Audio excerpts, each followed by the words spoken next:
13वां अध्याय त्रिशंकु के चरित्र का वर्णन तथा उनके वंश में हरिश्चंद्र आदि का उत्पन्न होना।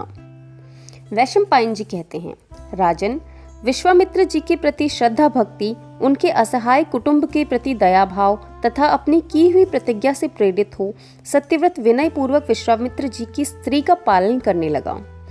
वह ढूंढने से मिलने वाले कंद विशेष बराही कंद तथा महिष कंद आदि जंगली कंद मूलों को काटकर उनका गूदा विश्वामित्र के आश्रम के पास के वृक्षों में बांध देता था।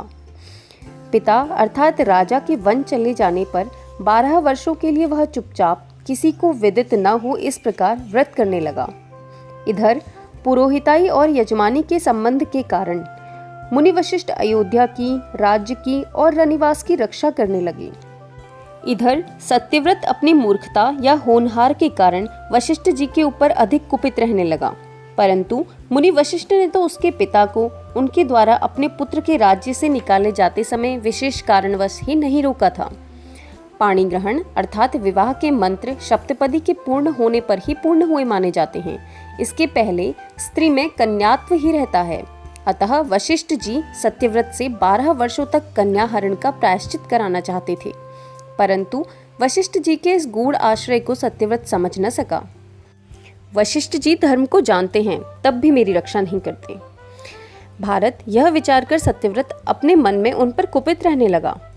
भगवान वशिष्ठ जी ने तो गुण बुद्धि से ऐसा किया था, परंतु सत्यव्रत उनके इस गुप्त अभिप्राय को समझ न सका। उसके महात्मा पिता को सत्यव्रत के ऊपर जो असंतोष उत्पन्न हो गया, इस कारण इंद्र ने उसके राज्य में 12 वर्षों तक वर्षा नहीं की। तात, यदि सत्यव्रत भूतल पर कठिनता से पूर्ण होने वाली इस दीक्षा को पूर्ण कर लेगा तो इसके कुल का उद्धार हो जाएगा। यह विचार कर भगवान वशिष्ठ ने उसके पिता द्वारा त्यागे गए सत्यव्रत को नहीं रोका था। उनका विचार था कि प्रायश्चित के अनंतर इसके पुत्र को ही मैं राज्य पर अभिषिक्त कर दूंगा। राजन, बलवान सत्यव्रत ने भी चुपचाप दीक्षा लेकर 12 वर्ष तक इस महाव्रत को धारण किया। एक समय कंदमूल के गूदे पर न रहने वाले उस राजकुमार की दृष्टि सब कामनाओं को पूर्ण करने वाली महात्मा वशिष्ठ की दुधार गौ के ऊपर पड़ी।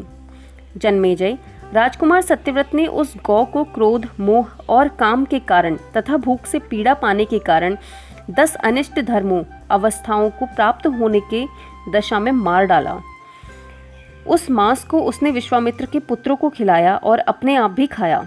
यह सुनकर वशिष्ठ जी भी क्रोध में भर गए और क्रोध में भरे हुए वशिष्ठ जी ने राजा के पुत्र से यह बात कही। वशिष्ठ जी ने कहा, क्रूर, यदि तुझमें फिर किए हुए ये 2 शंकु अर्थात पाप न होते तो मैं तेरे प्रथम शंकु अर्थात पाप को अवश्य नष्ट कर देता। पिता को संतुष्ट न रखने, गुरु की दूध देने वाली गौ की हत्या कर डालने और अप्रोक्षित मांस खाने से तुम्हारे द्वारा 3 प्रकार के पाप बन गए हैं। वैशंपायन जी बोले, इस प्रकार उसके 3 शंकुओं को देखकर महातपस्वी वशिष्ठ जी ने उसे त्रिशंकु कहा और इस कारण वह त्रिशंकु ही कहलाने लगा। जब विश्वामित्र जी लौटे तब अपनी स्त्री आदि का भरण पोषण करने के कारण प्रसन्न होकर त्रिशंकु को वर देने लगे।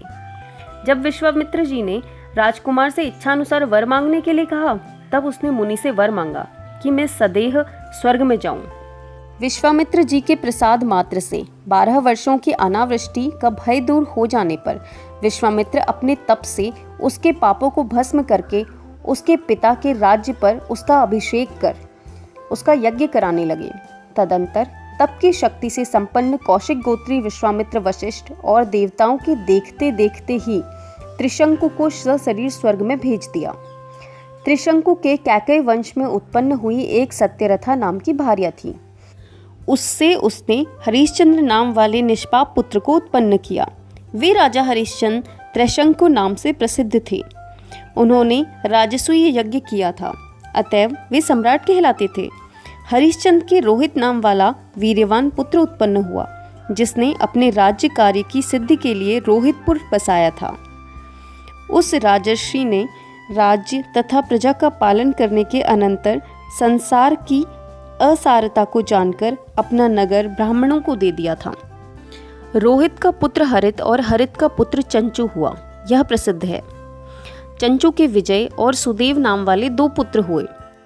विजय ने संपूर्ण क्षत्रियों को जीत लिया था, इसलिए वह विजय कहलाता था। उसके राजकार्य, धर्म कार्य और आर्थिक विषयों में चतुर रुरुक नाम वाला पुत्र हुआ। रुरुक का पुत्र व्रक हुआ और व्रक के बाहु नाम वाला पुत्र उत्पन्न हुआ। वह राजा उस धर्म के युग में अति धार्मिक नहीं था, इसलिए हैहय और तालजंग वंश के राजाओं ने शक, यवन, काम्बोज, पारद और पहलव आदि राजाओं का साथ देकर बाहुक को उसके राज्य से भ्रष्ट कर दिया। बाहुक का जो पुत्र उत्पन्न हुआ वह गर अर्थात विष के साथ ही उत्पन्न हुआ था। इससे वह सगर कहलाने लगा। उसकी माता के औरव के आश्रम में आने पर भृगुवंशी औरव ने उसकी रक्षा की थी। सगर ने भृगुवंशी औरव से आग्नेय अस्त्र को सीखकर तालजंग और हैहय राजाओं को मारकर पृथ्वी को जीत लिया। कुरुश्रेष्ठ धर्म को जानने वाले पूर्ण शक्ति संपन्न सगर ने शक, पहलव और पारद क्षत्रियों को धर्म भ्रष्ट कर दिया था। इस प्रकार श्री महाभारत खिल भाग हरिवंश के अंतर्गत हरिवंश पर्व में त्रिशंकु के चरित्र का वर्णन विषयक 13वां अध्याय पूरा हुआ।